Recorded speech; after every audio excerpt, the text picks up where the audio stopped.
В таком случае слово для выступления предоставляется Михайлову Олегу Павловичу. Прошу вас пройти к трибуне.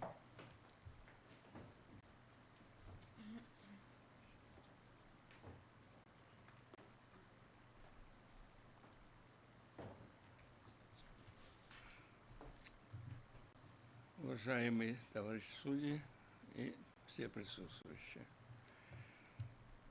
Мне бы не хотелось здесь выступать, честно.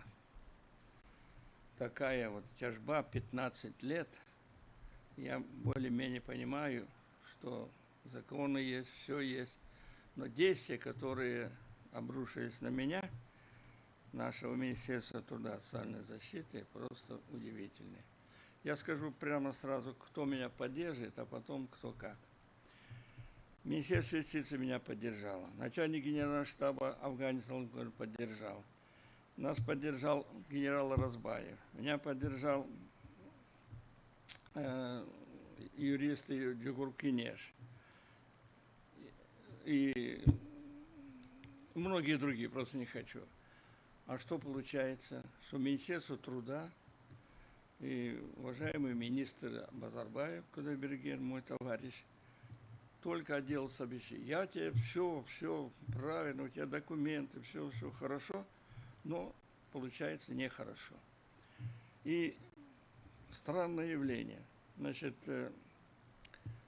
я совсем соглашаюсь, всех уважаю, всех слушаю, а делается наоборот. Вот Базарбаев посылает меня на Верховный суд, поручает Бариновой, Барина заведующий льготами, посылает парня, парень говорит, да, ты, все, я вас поддерживаю. На суде сказал наоборот. И вот так везде. Просто странно слышать. И самое последнее. Вот все это я не хочу перечислять. Вот Джугур Кинеш рассматривает в 2017 году постановление, принимает постановление Джугур Кинеш. Идут возражения. К чье возражение? Возражение Министерства финансов и Министерства труда. И вот как вы здесь читали, подписывает президент Атамбаев. Что подписывает? По неофициальным данным, таких как Михайлов, из Киргизстана в Афганистане было 105 человек. Со всего Советского Союза 316, только с одного Дагестана 105 человек. И слова по неофициальным данным, то-то, то-то, то-то, и финансы, и так далее, и так далее. Подписывает президент. Мне просто жалко даже президента, что вот такие вещи. Кто это готовит? Это товарищ Абилов Улугбек, начальник правового отдела президентского аппарата. Я ему, когда он был в отделе, когда вот его знал, я к нему зашел, говорю, Улугбек, это ты писал? Да, я писал. Кто вам сказал? И так далее, и так далее. Вся тяжба, и тяжба, и тяжба. Я не знаю, заслуживая, не заслуживая, это вы сами решите, но я в Афганистане честно работал. И прямо сказать, очень не хочу хвастаться, высокого доверия. Я с маршалом Советского Союза, министром обороны СССР Соколовым, Георгий Леонидович, вот, как с вами неоднократно беседовал, и помогал, и подсказывал, и так далее. Даже критиковал армию. На меня жалуются, что Михайлов воевать не дает. А действительно, это было так, потому что армия забыла свои функции. Это виноваты ЦК КПСС. ЦК КПСС вместо того, что когда мы ехали в Афганистан, спрашивали, кто же главный-то у нас там? Ну вы как-нибудь за чашкой чая решите, кто из вас. Это же просто какое-то непонимание. И я сам брал инициативу и с командиром дивизиями, и с командующей армией, и со всеми, говорит, что мы делаем? Если ко мне утром прибегает командир, то есть секретарь райкома партии, говорит, Рафик Мушавер, ваши шурави разбомбили деревню. Я командиру дивизии говорю, слушай, Василий Иванович, ты что творишь? А что такое?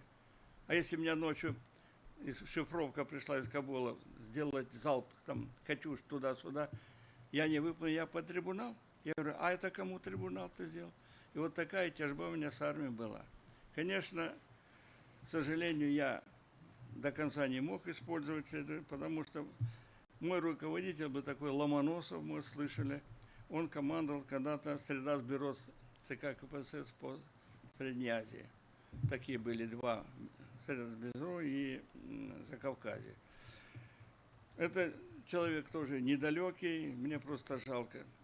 Был посол Табеев, Фикрат Атмеджанович, прекрасный человек. И все он понимал и прямо говорил, что вот так, так, так. Я что хочу сказать? Я хочу сказать, что такое серьезнейшее дело, как послать армию в государство, не подготовленной, не инструктированной, не программа не ясна. ЦК КПСС объясняет, ну как-нибудь, что это такое как-нибудь. И мы вынуждены были принимать собственные мнения, собственные решения принимать. Я как перестер привык, тут все-таки я тут с генералами, и с Лященко, и со всеми такими вел принципиальные разговоры. И поэтому прямо и им там, командующий 40-й армией, Ромаков Виктор Федорович, все время со мной был даже. Все время старался то в гости, то туда, то сюда, чтобы я там лишнего чего-то не скомандовал. Но факт есть факт, что мы проиграли. Это позор нам. И я в том числе, как говорится, тоже болею до сих пор, к сожалению. Кроме своих льгот, мне жаль. Был такой вариант, когда наши партийные, наши советники, которыми я командовал в области, а это был полковник КГБ, полковник МВД, полковник обороны, комсомольский советник, там женский советник, ну и, конечно, с местным уровнем мы поработали. Я жил в Баграме, это крупнейший аэродром в Афганистане, построен Советским Союзом. Вокруг Баграма 15 кишлаков заявили власти: мы поднимем флаг государственный, перейдем на сторону народной власти при двух простых условиях. Наших ребят в армию не забирайте и патроны им дать. Все. Командир дивизии, прекрасно по-русски говоривший афганец, говорит, я их оборудую, сторожевые посты, все. Как набиралась армия?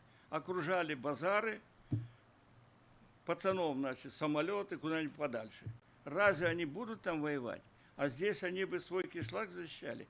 И армия была, и охрана была, и все остальное. Я обращался к главному военному советнику при афганской армии, обращался к командующей армией, обращался к маршалу, подсказывал, говорю, так и так, товарищи, подумайте, то вы знаете, у нас армия не укомплектована и так далее. Вот этот яралаш, это наш позор, что мы не использовали такие вещи, которые бы сегодня Афганистан был демократической, прекрасной республикой. То, что мне сопротивление оказывали и говорили, чем вы там занимались, мы знаем, такая Баринова была, вроде того, что намекали на пьянство. Я такой работник в окружении советников советских был, генерал армии, так далее, так далее. Ну, просто мне шокировало, просто я не знал, почему так мы творим. Поэтому спасибо за то, что разобрались.